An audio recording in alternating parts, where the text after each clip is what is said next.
페이지는 지난 시간에 금성까지 얘기했습니다. 맞아요? 지구형 목성형 얘기하고 금성까지 얘기했습니다. 이건 그 화성 이후로는 책을 보면 좀 얘기를 하겠습니다. 화성 83쪽에 보시면 화성을 보시면 대기압이 매우 낮으며 대기의 주성분은 이산화탄소이다 라고 되어 있죠. 앞에 잠깐만 볼까요? 요거 좀 하나 해야 되는 게 있는데, 그러니까 온실 효과에 대해 가지고 여러분들이 조금 선입견을 가지고 있는 게 있는데, 보통 시험 문제에서 이제 이런 형태로 예전에 난 적이 있어요. 금성, 지구, 화성 이렇게 해서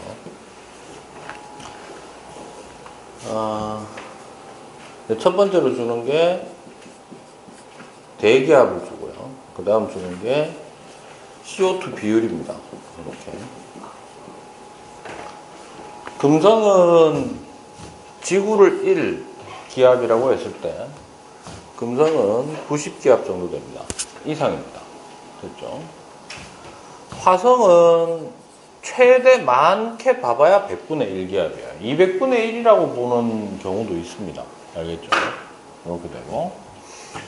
그 다음 CO2 비율은 지구는 보통 0.03%라고 많이 보고요. 금성 95% 이상, 화성도 96% 이상입니다. 됐나요? 됐어요? 네. 이렇게 됐을 때 만약 태양으로부터의 거리가 금성, 지구, 화성이 모두 동일하다고 가정합시다. 뭐라고? 동일하다고 가정을 했을 때 온실 효과가 제일 높은 순서대로 차례대로 나열하면 화성, 금성, 지구. 예, 저렇게 대답해 주기를 내가 바랬던 거지. 저래가지고 그대로 대학에서 떨어진 겁니다. 빙빙 돌려서 얘기 안 하죠. 그러니까 보통 우리가 딩시기 두 손 하지 말고 이 새끼야 조용히 해. 온실 효과라고 얘기를 하면 뭐라고 하면 온실 효과라고 하면 어디에 좀 많이 좀 치중하는 경향이 있다. CO2에. 그건 이거야. 온실 효과는 다르게 표현하면 무슨 효과 같은 거고? 스스로 에너지를 생성하는 거가? 아니요. 아니잖아요. 열을 가둡니다. 그렇죠. 열을 가두는 능력이에요. 보온 맞습니까? 됐어요? 네. 그러면 가장 간단하게 얘기하면 이렇게 됩니다. 기체들 중에 뭐 중에? 이거에 너무 좀 집중을 하는 경향인데 온실 기체라는 거는 뭔데요, 그러면? 기체는 모두 뭐를 할 수 있다? 보온 효과를 어느 정도 할 수가 있다. 그 중에서도 특히 같은 양이 있다고 생각했을 때 보온 효과가 높은 기체들을 우리는 뭐라고 한다? 온실 기체라고 한다. 그 온실 기체의 대표적인 게 누가 있고? CO2, 그 다음에 누구요? 수증기. 또 CH4. 메테인도 해당합니다. 메탄. 됐죠? 하나만 더 해볼까요? 이런 거 본 적 있나? 네, 저거 어디서 나요? 프레온가스. 프레온가스. 오존층 파괴하는 건데 얘도 온실 효과가 꽤나 센 물질 중에 하나입니다. 됐습니까? 이렇게 되어 있는데, 그러니까 우리는 이런 거예요. 성능을 너무 많이 따져요. 뭐를 많이 따진다고? 그러니까 개개별로 봤을 때의 온실 효과 능력은 분명히 CO2가 센 편에 속합니다. 알겠죠? 그러다 보니까 CO2 비율이 지구는 어때? 얼마 없죠? 맞습니까? 그런데 너네가 조금만 계산해 보면 지구에 존재하는 CO2량하고 화성에 존재하는 CO2량을 비교해 보면 지구가 더 많을걸? 실제로. 아마 계산해보면 조금 더 많을 겁니다. 알겠습니까? 이게 200분의 1까지라고 본다면. 됐나요? 그래서 우리가 이제 요걸 이렇게 생각해요. 온실 효과는 성능이 좋고 재질이 좋은 기체도 중요하지만 일단 어때야 된다? 두꺼운 이불이어야 된다. 이불을 덮었을 때 따뜻해질 수 있는 조건 중에 첫 번째는 일단 뭐? 두꺼워야 된다는 얘기예요. 그러니까 예를 들자면 이렇게 표현되는 거예요. 이불이 두 종류 있다고 합시다. 몇 종류? 하나는 오리털 이불이라고 합시다. 보온 효과가 뛰어나죠. 근데 솜이불은 오리털보다는 조금 어때요? 떨어집니다. 보온 효과가. 그러면 이런 거예요. 금성 같은 경우에는 오리털 이불인데 두께가 얼마? 90cm다 이거야. 그럼 거의 한 1m 가까이 되는 거죠. 됐어요? 깔리면 뒤지는 거 아니야 지금. 맞아? 그러니까 보온이 잘 될 수밖에 없죠. 됐나? 그런데 지구는요. 솜이불이긴 한데 몇 cm? 이불 두께가 1cm 정도 된다 이런 얘기입니다. 됐니? 화성은요? 100분의 1cm니까 0.1mm죠. 맞아요? 오리털이긴 하나 0.1mm. 됐나? 됐어요? 누가 더 따뜻한데? 지가 더 따뜻하죠. 순서는 얘가 제일 높고 이렇게 가요. 됐습니까? 그래서 이번 기회에 요걸 좀 정리합시다. 온실 효과는 일단 뭐부터 따져라? 대기압이 두꺼울수록. 됐습니까? 그 다음 두 번째로 같은 대기압이라고 치면 뭐라고? 같은 대기압이라고 치면 그 다음에는 뭐의 비율? 온실기체가 어느 만큼 포함되어 있느냐. 됐어요? 했는 김에 이거 하나만 더 이거 나중에 얘기할 기회가 없을 수도 있으니까 빨리 하고 넘어갈게요. 한 분자를 데리고 왔을 때 뭐라고? 각각을 성능 좋은 놈을 한 개씩 들고 와가지고 온실 효과를 측정해 보면 제일 센 놈은 CFCS입니다. 됐니? 얘가 CO2의 한 600배 정도 돼요. 능력치가. 됐어요? 그럼 현재 지구에서 온실 효과에 가장 큰 영향을 끼치고 있는 기체는? 아니죠. 얘입니다. 왜요? 양이 더 많기 때문에. 알겠습니까? 지금 얘는 거의 있다 없다. CFCS를 줄이자고 했는 이유는 뭐 때문이지? 오존층 파괴 때문에 그나마 국제협약들이 보면 대부분 뭐 하지 말자 하자 뭐 이래 했잖아.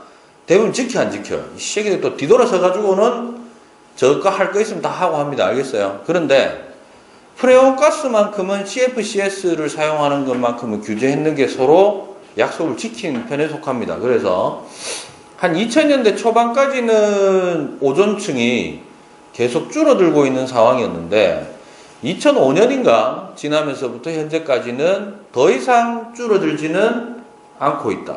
오존층이. 현재는 유지되고 있는 편에 속합니다. 알겠죠? 그거 좀 기억하시기 바랍니다. 따라서 화성 보시면 대기압이 매우 낮으며 주성분은 이산화탄소이다 해놔놓고 온실 효과가 어떻게 돼 있어? 거의 없다. 바꿔 얘기하면 일교차가 어떻다? 기온의 일교차가 매우 크다. 됐죠? 그 다음에 산화철의 토양으로 붉게 보인다. 화성. 붉게 보이기 때문에 동양권에서는 뭐라고 했고? 불화자 썼죠. 불화. 그죠? 혹시 화성의 영어 명칭 뭐고? 마르스. 그걸 그리스 신화로 얘기하면? 마르스는 로마 신화로 얘기했을 때 전쟁의 신이죠. 그리스 신화로 얘기하면 원더우먼 요번에 영화 봤으면 나왔는데 아레스죠. 네, 아레스. 전쟁의 신, 핏빛이다 이 말이죠. 뭐? 로마랑 그리스랑 시간 다른 거예요? 아니요, 같은 건데 명칭이 다릅니다. 부르는 이름이 다르죠. 사용하는 언어가 약간 달랐기 때문에. 오, 진짜요? 네. 그리스 로마 시대. 목성이 영어로 뭐야? 그리스 로마 신화인데 무슨 시대가 앞이야? 그리스 신화가 먼저 형성되고 로마 신화는 엄밀히 얘기하면 그리스 신화와는 다르게 자기들이 뭔가 하려 했는데 그만큼 로마가 원래 원류기원이 그렇게까지 뭐 이렇게 사고가 깊거나 그런 나라는 아니었습니다. 그리스 신화 그냥 그대로 체계를 받아들여가지고 뭐만 명칭만 다 때리만 바꾼 거예요. 알겠어요? 원더우먼 이름 뭔데? 원더우먼. 영화 봤나? 원더우먼. 안 봤나? 봤는 사람? 없나? 아, 씨발. 뭐, 지성적인 측면도 전부 밑바닥, 감성이라고는 씨발, 아유. 봤어요. 원더우먼이 다이애나입니다. 다이애나가 뭐냐면 로마, 달의 여신은 아르테미스고, 이씨. 병신들아. 다이애나가 로마 신화에서 그래 약간 달을 담당하는 것도 있어요. 있는데 원래 달의 여신이라고 하기보다는 지혜의 여신이죠. 즉 저 뭡니까 그리스 신화에서 내가 까먹었다. 그리스 신화 아니 아프로디테 미의 여신이고 그 아프로디테가 로마 신화로 얘기하면 비너스입니다. 비너스. 됐다. 내가 괜히 미안해. 그게 아르테미스라고 빙신아. 목성이 주피터죠. 주피터가 바로 제우스를 얘기하는 겁니다. 알겠습니까? 태양은요? 공부 좀 해라. 아 공부가 아니고 좀 책 좀 읽어라. 어? 읽었어요 옛날에. 뭐라고? 읽었어요. 읽으면 뭐하노? 대가리 속에 남아있줄 아는데. 어? 이 씨발 저딴 아유 참. 누가 공부를 잘하라 하나? 공부 뭐 해도 됩니다. 대학 못 가도 됩니다. 사실 먹고 사는데 뭐 그런 건 없지만. 미쳐마. 니 새끼야. 그 다음에 자전축이 경사져 있어 계절 변화가 일어난다. 중요하죠. 어떤 행성이든 간에 지구가 계절 변화가 일어나는 것은 공전하기 때문이 아니고 어떤 상태에서 자전축이 기울어진 상태에서 공전하기 때문에 나타나는 겁니다. 그 다음에 양극의 얼음과 드라이 아이스로 이루어진 극관이 있다. 따라서 계절 변화가 있으니까 크기가 주기적으로 어떻게 된다? 변화하는 것을 관측할 수 있다. 과거에 물이 흘렀던 흔적이 보이고 뭐 여러 가지 그 지각 변동의 흔적도 있다. 알겠습니까? 이렇게. 그래서 화성이 지구를 제외하고 태양계 안에서는 생명체 존재 가능성을 아주 높게 치고는 있는데 생명체 존재 여부가 문제가 아니라 요즘 이제 포인트가 어떻게 되어 있냐면 이제 만약에 인간이 가면 살 수 있나? 라는 쪽으로 이제 보통 보는 겁니다. 가장 가능성이 있는. 그래서 태양계 안에서는 세 군데가 지금 곽광받고 있죠. 좀 많이 연구 대상이 되는 게. 첫 번째가 누구? 화성이고요. 두 번째가 목성의 위성 중에 유로파 또는 에우로파라고 부르는 게 있어요. 걔가 일단 얼음 바다가 좀 있죠. 그런 측면에서 있고. 그 다음에 원시 지구, 지금으로부터 한 30억 년 전쯤에 지구의 환경과 거의 유사하다고 보여지는 곳이 바로 토성의 위성인 타이탄입니다. 그래서 이렇게 세 군데가 현재 이제 생명체 이제 존재 여부에 대한 거는 뭐 그렇게 강력하지는 않아요. 이때까지 봤을 때 없다고 봤기 때문에. 그러나 이제 인류가 만약에 이주한다면 가능성이 있느냐, 그 부분으로 많이 하는 겁니다. 어쨌든 세 군데는 생명 가능 지대 안에는 포함이 되어 있지 않는 거죠. 나머지 이제 목성형 행성 보겠습니다. 목성, 토성, 천왕성, 해왕성. 목성 큰 포인트 대적점. 그게 뭐다고? 대기의 소용돌이 현상이다. 그 다음에 목성 보시면 적도에 나란한 줄무늬가 나타난다. 그 그림으로 보면 대략 보면 이런 거예요. 목성 그림 보면 이렇게 돼 있으면 한 이쯤에 이제 대적점이 보통 이렇게 나타나죠. 나타나고 희미하게 음영으로 이런 식으로 가로줄무늬가 이렇게 쭉 나타납니다. 그래서 하나가 만약에 어두운 색깔이면 밝은 색깔이 있고 어두운 색깔이 있고 이런 식으로 진한 갈색, 밝은 갈색 이렇게 번갈아 가면 나타나죠. 이게 왜 그러냐면 목성형 행성들은 대부분 주성분이 가스입니다. 기체 상태에서 빠르게 자전을 하다 보니까 대류가 상승하는 부분도 있고 어떤 부분 하강하는 부분도 생겨가지고 그 대류가 심하게 일어남을 나타낸다. 근데 목성만 저런 게 아니고 토성도 저런 형태로 나타납니다. 그 다음에 목성형 행성들은 모두 고리가 있습니다. 뭐가 있다고? 고리가 있고 위성도 많고. 됐죠? 그 다음에 토성이 그나마 이제 목성형 행성 중에 좀 기억해야 될 게 많은 거죠. 별표 좀 치고요. 첫 번째, 관측상으로 봤을 때 뭐가 제일 크다? 고리가 어마어마하게 큽니다. 그죠? 그 다음 두 번째 포인트가 평균 밀도가 제일 작습니다. 뭐라고? 모든 행성들 중에 평균 밀도가 제일 작은데 1보다 작습니다. 얼마보다 작다고? 그래서 전체 성분을 평균 때리면은 물보다 가볍다라는 얘기입니다. 그래서 토성을 담을 수 있는 물그릇이 있다면 토성은 어떻게 될 거다? 물에 뜰 거다라는 얘기입니다. 됐죠? 그럼 잘 봐. 평균 밀도가 제일 어떻다고? 작고, 위성수는 두 번째로 많지만 고리가 어때 대신에? 어마어마하게 발달했네. 그 다음에 자전주기도 꽤나 짧고. 됐어요? 가장 말랑말랑한 행성입니다. 그죠? 따라서 토성은 뭐가 최대치로 나올까? 편평도가 최대치로 나온다. 알겠죠? 가장 납작한 행성입니다. 그 다음에 천왕성. 지구와 자전 방향이 반대입니다. 사실은 이렇게 되는 겁니다. 잘 봐. 지구가 지금 현재 이렇게 돌고 있다면 자전축이, 금성은 이게 이렇게 된 거예요. 그래서 반대로 도는 겁니다. 알겠죠?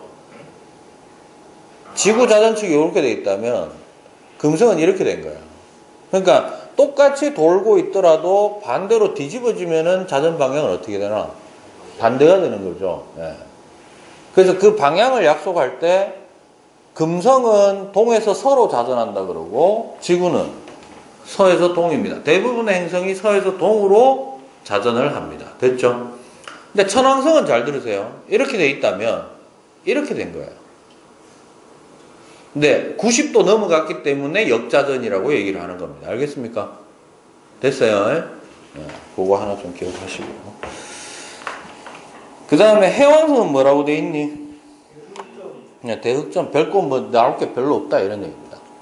됐죠? 넘어갑니다. 85쪽에 태양계의 작은 천체들.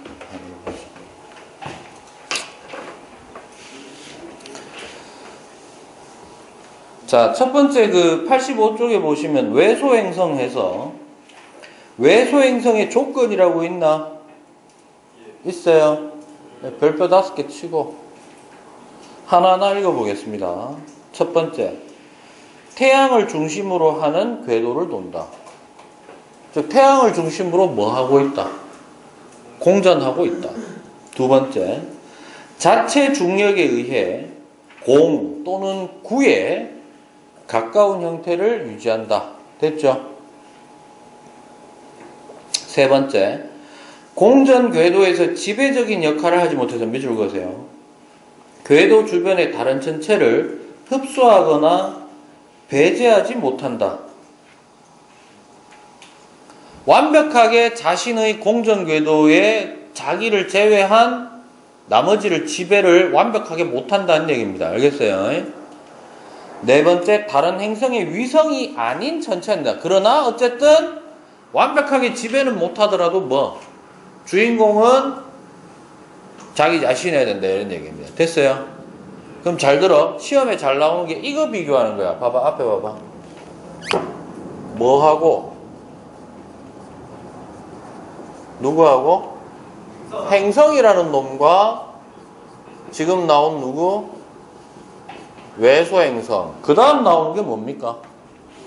그렇죠.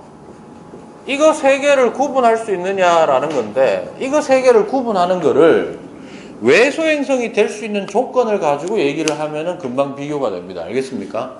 하나하나 해보죠. 첫 번째가 아까 뭐였지, 조건이? 태양을 중심으로 공전해야 된다. 해당돼? 돼. 해당되고, 얘도 해당됩니다. 태양을 중심으로 공전합니다. 됐어요? 그럼 첫 번째 조건에 만족하지 못하는 천체가 있다면 누굴까요? 위성. 됐어요? 대표적으로. 알겠습니까? 해성은 해당되나? 해성 역시 태양의 인력권에 붙잡혀 있는 놈이기 때문에 태양을 중심으로 공전합니다. 알겠습니까? 자, 그 다음에 두 번째 조건이 뭐죠? 자체 중력에 의해 공 모양에 가까운 천체다. 맞아요. 맞아요. 아님. 됐어요. 소행성이 아닙니다. 됐냐? 해성은요? 해성도 아니지. 됐어? 위성은 대부분 공 모양에 해당합니다. 됐죠? 그 다음에 세 번째. 공전 궤도에서 지배적인 역할을 하지 못한다. 하느냐 안 하느냐 이 말이지. 지배하죠? 네. 못하고. 됐어? 심지어 소행성은 군집을 형성하고 있습니다. 뭐라고? 개떼같이 몰려다닌다 이런 얘기야. 됐니? 뭐 어떤 특정 한 놈이 확실하지 않다는 얘기야. 됐나? 그 다음 네 번째가 뭐였죠? 다른 행성의 위성이 아니어야 된다? 뭐 당연히 전부 위성이 아닙니다. 됐니? 그러니까 결국 세 번째 조건이 조금 중요하죠. 됐어요? 앞에 봐봐. 이 외소행성이라는 개념이 나오게 된 배경은 좀 설명을 해드리겠습니다. 2006년입니다. 언제? 2006년이면 내가 대학 졸업하고도 5년이 지났을 때입니다. 그러니까 대학을 입학한 지 12년 뒤니까. 됐나? 됐어? 그러면 제가 고등학교 다닐 때는 외소행성이라는 개념이 없었어요. 알겠습니까? 그때 당시에 지구과학 책을 전부 찾아보면 태양계 내 행성은 태양부터 차례대로 가까운 데로 하면 수, 금, 지, 화, 목, 토, 천, 해, 명까지입니다. 알겠어요? 명왕성이라는 놈이 지금도 있나 없나?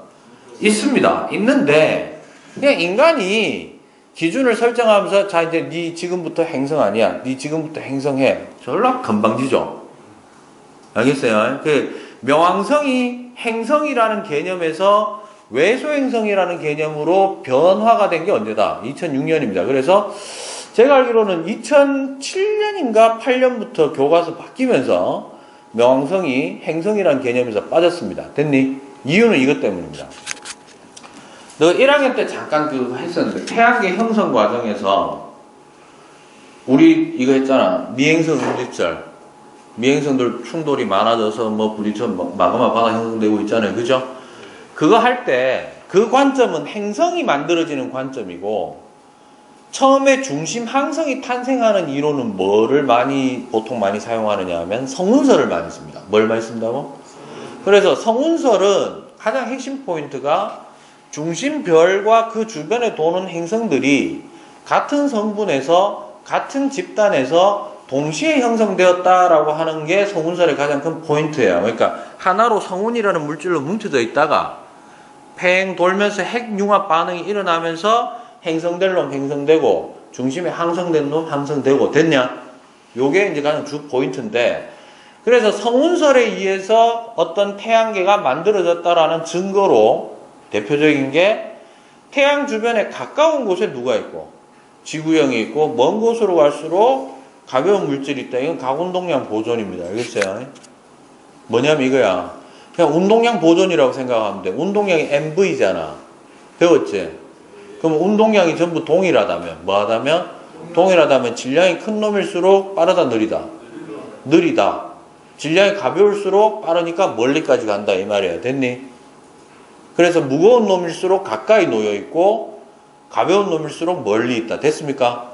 또 하나, 실제로 운동 속도는 멀리 있는 놈일수록 힘이 약해지고 회전 반경이 넓어져서 관성 모멘트가 커지거든요. 그래서 어떻게 돼? 천천히 돌고 제일 빨리 도는 건 누구? 수성이잖아. 됐냐? 요런 어떤 여러 가지 성운설을 뒷받침하는 증거가 있다 이 말이야. 됐냐? 그런데 예외적으로 그게 다 성립하지는 않겠지. 그 중에 대표적으로 과학자들의 심기를 건드린 게 명왕성입니다. 누구? 뭐가 문제가 됐을까? 명왕성은 그때 당시에 이제 관측 기술로 봤을 때 제일 멀리 있는 행성이잖아요. 지구형인 거야. 암석인 거예요. 설명이 돼, 안 돼?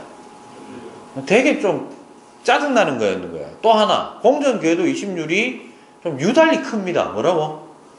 이심률이 크다는 얘기는 뭐지? 타원이 좀 길쭉하다 이 말이죠. 그래서 근일점 부근을 지날 때, 어딜 지날 때? 근일점 부근을 지날 때 해왕성 궤도 안쪽으로 들어옵니다. 알겠습니까? 그러니까 우리가 해왕성 궤도를 이렇게 그리면 여기 태양이 있다고 하면 됐어요. 명왕성은 어떻게 되냐면 이런 식인 거예요. 됐니? 26이 너무 큰 거예요. 바깥쪽에 평균적인 거리는 바깥쪽에 있는데 됐습니까? 그래서 여러 가지로 저 새끼는 일반적인 행성이라고 분류하기에는 어떻다?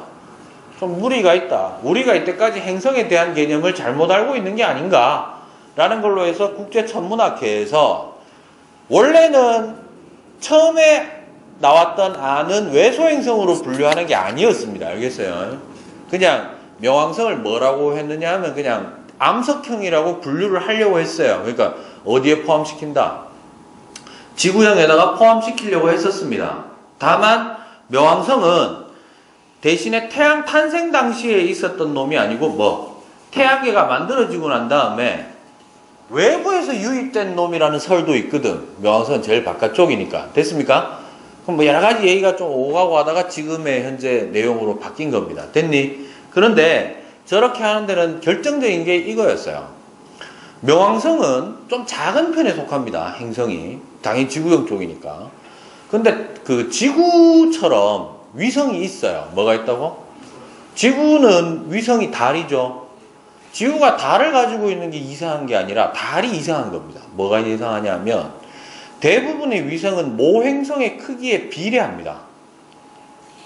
즉 무슨 말이냐면 모행성이 크면 클수록 위성의 숫자도 어떻고 많고 개개별 크기도 커요. 대부분. 근데 지구하고 달 관계는 달이 어떻다? 너무 커요. 커요? 너무 커요. 지구가 가지기에는 너무 큰 거야. 알겠어요? 근데 명왕성이 위성이 있는데 그게 카론입니다. 뭐라고? 카론이라는 놈이 있는데 그게 너무 큰 거야. 그래서 어떻게 되냐면 이런 거야. 네, 이렇게 할게요. 이 지구라고 합시다. 뭐라고? 지구가 삐 공전하면 달이 이래 따라가죠. 얘 가는 대로 따라가는 거 아니야. 그런데 명왕성하고 카론이 이런 겁니다. 서로가 어떻게 됩니다? 서로 돌아요. 공전 중심이 완벽하게, 그러니까 카론의 공전 중심이 완벽하게 명왕성 안에 있는 게 아니다 이 말이야. 알았어? 이걸 쌍성운동이라고 하는데, 즉 카론의 질량하고 명왕성의 질량 비율이 좀 대등한 거야. 됐니? 그게 바로 세 번째 내용입니다. 완벽하게, 그러니까 그 공전 궤도의 주인은 누구야? 명왕성이 맞아 아니야? 맞는데 걔가 완벽하게 지배를 하는 정도는 아니다. 됐어? 그리고 어디까지나 위성은 누구야? 명왕성이 아니라 카론이다 이 말입니다. 알겠습니까? 됐어요? 그걸 얘기하는 겁니다. 됐죠? 자, 그 다음 소행성.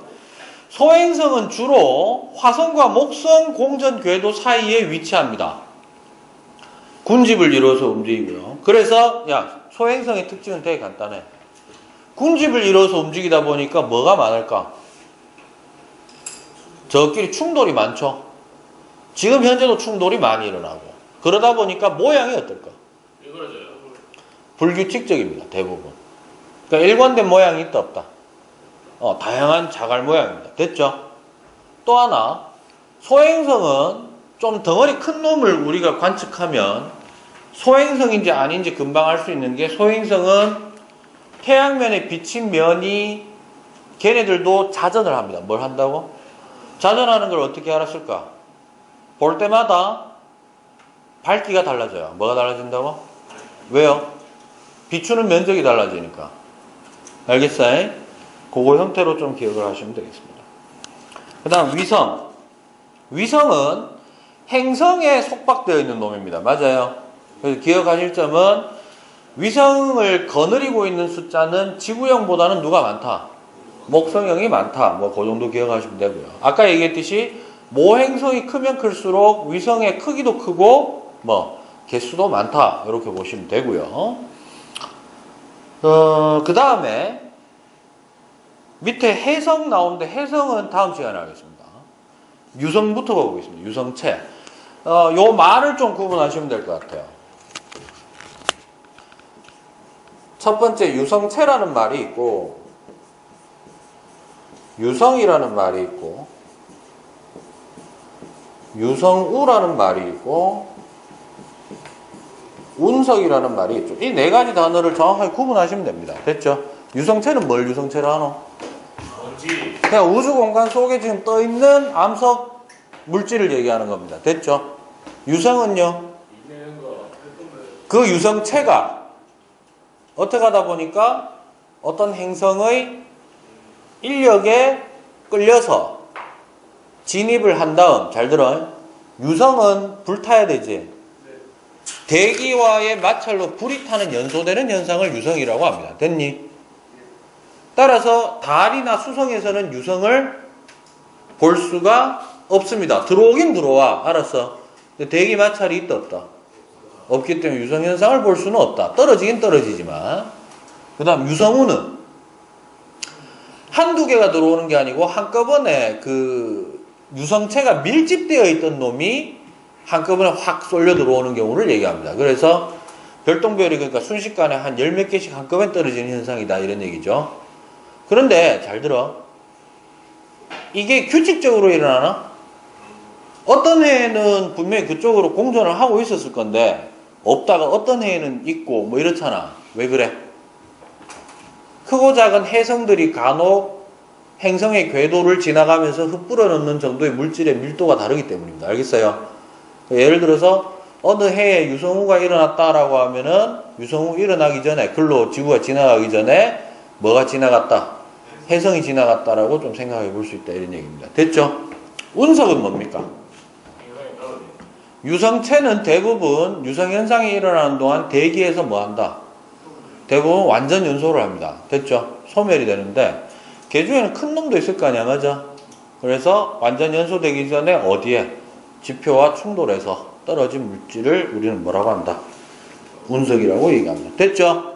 용어상의 구분만 좀 철저히 하시면 되겠습니다. 다음 시간에 해성합니다. 뭐 한다고요? 해성하고 다음 시간에 좀 중요한 거 하나 하는데요. 망원경 합니다. 뭐 한다고?